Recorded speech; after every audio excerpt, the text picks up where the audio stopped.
ហើយឥឡូវនៅរាជធានីភ្នំពេញនេះខ្ញុំឲ្យរៀបចំនៅកន្លែងផ្លូវកប់ស្រូវត្រៀមប្រហែលជាង70ហិកតាដើម្បីធ្វើសួនសាធារណៈឲ្យអ្នកក្រុងភ្នំពេញដើម្បីធ្វើតែម្ដងមានគេមកកាល់កាឡេថាបងអានឹង1ការ៉េ1000បងឯងគិតមើល70ហិកតា1ការ៉េ1000បាន70លានណាបងឯងយកអភិវឌ្ឍអីផ្សេងខ្ញុំថាអត់ទេអភិវឌ្ឍផ្សេងកន្លែងផ្សេងតែកន្លែងនេះយើងទុក70ហិកតាយកធ្វើសួនសាធារណៈទុកឲ្យអ្នករាជធានីភ្នំពេញបាទថ្ងៃក្រោយទៅលេងនោះក៏បានស្អីក៏បានហើយយើងរៀបចំមានកន្លែង picnic កន្លែងអីក៏ទៅជួនកាលកន្លែងរៀបចំក្រុងរៀបចំ concert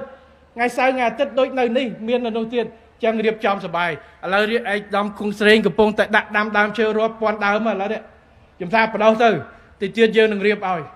ព្រោះទៅថ្ងៃក្រោយកណ្ដាលក្រុងធំត្រូវតែមានទីលានទីធ្លាទូលំទូលាយសម្រាប់សាធារណៈជូនប្រជាពលរដ្ឋរបស់យើងបាទ